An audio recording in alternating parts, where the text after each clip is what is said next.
Hello and welcome to Database Management Systems. I'm Jovita Christie, and in this video, I'm going to explain to you another fundamental relational algebra operation, which is the rename operation. So let's begin. The rename operation is used to rename a relation to avoid ambiguity, and it's also a unary operator like select and reject. So it requires only one table to work with. But since we are using relational algebra, there seems to be no purpose of renaming tables because we are never going to store those anywhere. It's just logical language that we write on paper. However, we might still want to remove ambiguity while taking a Cartesian product or another operation called natural join. And I'm going to show you how with an example. So in this video, I'm going to use this particular table, which is showing you information about instructors. It gives you the IDs of instructors. There are 4 instructors, John, Mark, Luke, and Mary, and their departments are IT, ICT, and they have different salaries. So all this information is given to you in this table. And now using this, we are going to apply we are going to use rename operation. So for that, first I would like you to think of what would be the result if you did a Cartesian product of a table with itself, which means what I'm trying to do is take a Cartesian product of instructor with instructor itself. This is how it would look. Because instructor table contains 4 rows, as a result, I'm getting 16 rows, where each row of instructor is combined with all 4 rows you can see here. ID 1 is combined with 1, 2, 3, 4, and ID 2 is combined with 1, 2, 3, 4, and 3 is combined with all 4, 4 is combined with all 4. So this is the result, and there are 16 rows, and because there were 4 columns in instructors, we have 8 over here. So this is how it's working. But what is the use of this? I'm getting to the point very soon. Now, in this table, suppose I want to apply a select operation on this table. Let it be for any condition, any type of condition. Then how would I do it? Would it be right to write it like this? Suppose I want to compare the salary from one table with the salary of another table. Then would it be correct to write it in this manner? No, because there is ambiguity. Ambiguity is there because both the things are same. Remember how I told you earlier in the previous video that you should write down instructor.i_id and teachers.i_id. We attached the name of the table with the column in the sigma condition to avoid ambiguity. But now, even attaching the name of the table with the column does not remove the ambiguity. So in this case, what I need to do is something like this. I need to use the rename operation. And you can see here I have used the rename operation in instructor. And for the rename operation, the symbol is rho. It's a Greek symbol, just like sigma and pi. So we use the symbol rho, and then in subscript, we will write down what exactly we want to rename the table as. So the name of the table is instructor, and I want to rename it as D. So once I've done that, then I will combine it with the other instructor. Now, when I write the sigma condition, the first time with salary, I'm going to apply instructor.salary. But the second time, I'm just going to write down D.salary because I have renamed temporarily, just for the sake of the query, I have renamed instructor to D.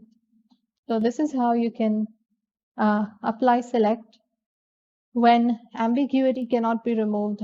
This is how you can apply rename when ambiguity cannot be removed, even with the name of the table and the column. Now let's see how we can actually make use of this. So I want you to find out the largest salary paid to anybody in the instructor's department.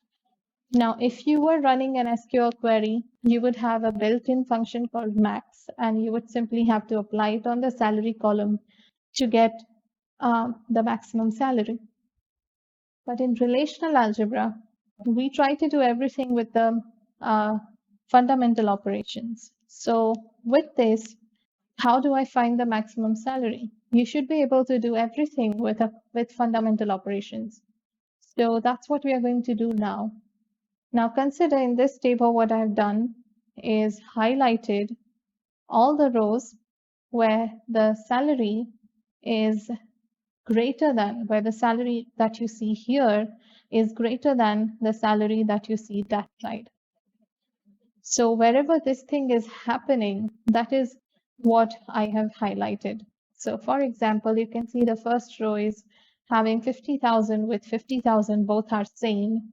So you can't say that this part is greater than that part. And so it is highlighted. Then you can see the next one is, let me just show you directly. You can see here 55,000 with 55,000. So once again, it is highlighted. But look at 50,000 with 70,000. 50,000 is less than 70,000. And so it is not highlighted. So whenever the salary on the left is less than the salary on the right, we are not highlighting. Everything else is highlighted. This is because of the query I wrote earlier. Now let's remove all those rows where the salary on the left is not less than the salary on the right. So those rows are removed, which leaves me with this many rows where you can notice that on the left side, I have salaries 50,000, 55,000. And on the right, I have salaries 55, 50, and sorry, I have salaries 55 and 70,000. Now you can notice, and of course, this is the query we wrote, instructor.salary less than d.salary. That's the query we had written. Now notice in this table, the salary column on the left-hand side is having all the salaries except 70,000 because 70,000 is highest and it's not less than any salary. So it did not appear in the left-hand side column. But on the right-hand side column, I have something else missing. I have 50,000 missing, which is the least salary. And so it is not greater than any salary. So that did not appear here. Now, with this information, I can actually extract the highest salary. And you can watch how. So within the same query that I wrote up there, I have added a pie condition, which fetches for me one salary column, and that is the instructor.salary column, which means the left-hand side column, not this column. I want the other one, so that I have fetched with instructor.salary, and after fetching it, this is what it looks like. Now the task is, believe it or not, very simple. All that you need to do to find the largest salary is to first use your same query that you have written, convert it into this. So write down pie salary from instructor. So this means I'm taking the salary column from the instructor table. Notice I've not added anything else. The original instructor table, which I had with 4 rows and 4 columns, from there I'm fetching the salary column. From that, I am subtracting the largest salary. From that, I'm subtracting this thing, the result of this query that I got here. So it's the same query. I'm subtracting it from the salary column from instructor. So what exactly happens with this? This is the instructor relation. So from this relation, I have taken out the salary column, which is giving me 3 different types of salaries, 50, 55, and 70. And then from this, I'm subtracting the result of my rename operation query, which gave me this, which gave me everything other than 70,000. So what happens when I subtract these things? the salaries that are common, the salaries from the left side which are present on the right side will be removed, which means because on the right side I have 50,000 at least twice, that's why from the left side it will be removed both the times. And again on the right side I have 55,000 at least once. That is why from the left side 55,000 will be removed. And so as a result of this, I will get only one salary, which is 70,000, which is the largest salary. So it's very simple to get the largest salary when you have the rename operation available to you. So this is how you can you can make use of the rename operation. It is not actually useful to rename tables in relational algebra since these tables are not implemented at all, but it's useful to rename tables to avoid ambiguity when you want to take a Cartesian product of a table with itself.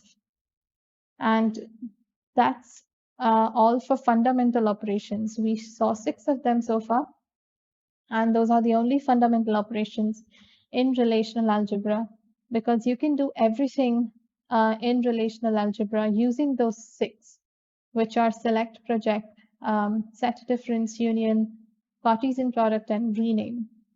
In the next video, I'm going to talk about some additional relational algebra operations which can indeed decrease the size of your query, but does not necessarily mean they are that they are required. You can do everything with these 6. So if you know these 6, you can do everything.